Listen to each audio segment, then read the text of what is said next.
YouTube channel story মাস্টারের পক্ষ থেকে সকল দর্শক বন্ধুদের জানাই আমার আন্তরিক অভিনন্দন।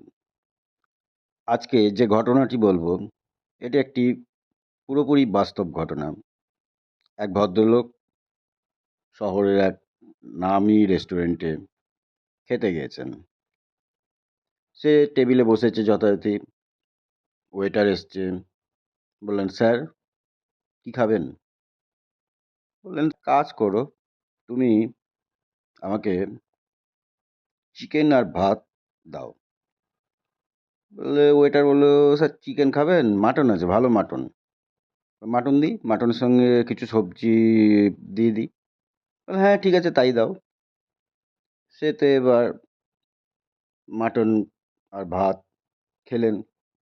খাওয়া দাওয়ার পরে ওয়েটার এসে বিল যখন দিচ্ছে, তখন দেখা যাচ্ছে বিলটি 450 টাকা হয়েছে।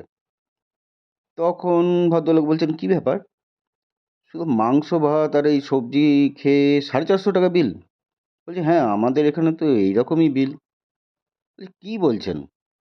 আমাদের শহরে আমি খাই রেস্টুরেন্টে, সেখানে 170 টাকা আমার মাংস ভাত, খাসি মাংস ভাত হয়ে যায়, আর এখানে এত বিল?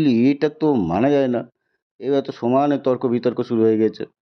রেস্টুরেন্টে ম্যানেজার এসছেন, বলছে, দেখুন স্যার, আর যে রেস্টুরেন্টে যে রকম হোটেলে যেরকম রেট সেটা তো আপনাকে মানতেই হবে। তাহলে তো আপনাকে খাওয়ার আগে আপনার জানা উচিত ছিল যে আপনার খাওয়ারে কি বিল হচ্ছে, কতটা রেট আছে। আপনাকে তো মেনু কার্ডও দেওয়া হয়েছে, মেনু কার্ডও দেখেননি, আপনি রেটও জিজ্ঞেস করেননি। এবার আপনার খাওয়া হয়ে গেছে, এবার তো আপনাকে বিল দিতেই হবে। হ্যাঁ, বিল তো দেবই, কিন্তু ব্যাপারটা হচ্ছে যে এত টাকার বিল আমার তো আইডিয়ারই বাইরে। তখন ম্যানেজার বলছে, দেখুন স্যার, যেরকম রেস্টুরেন্ট সেই রকম বিল হবে। আপনি যেখানে খান সেখানে নিশ্চয়ই এত সুন্দর ডেকোরেশন নেই। তারপরে দেখুন, এই যে আমাদের অর্কেস্ট্রা পার্টি আছে, তারও তো একটা খরচা আছে। এসি রয়েছে, বিভিন্ন আমাদের পরিষেবা কত ভালো, কত উন্নত মানের সেটা তো দেখছেন। আর খাবারের মানের কথা তো আমি বাদই দিলাম। তাহলে স্যার, সব রেস্টুরেন্টকে তো আপনি একই ক্যাটাগরিতে ফেলে দিলে হবে না।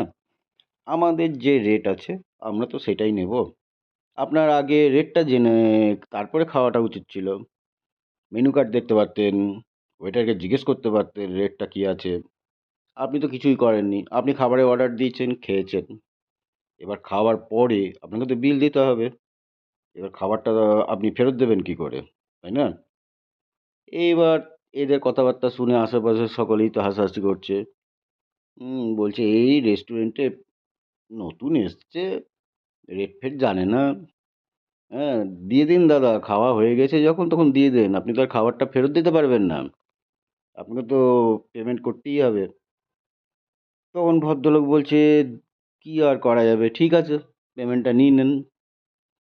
নিয়ে তারপরে ভদ্রলোক পেমেন্ট করে চলে এলেন। তা এইখানে আমার একটা কথা বলার আছে, প্রত্যেকের উদ্দেশ্যেই বলছি।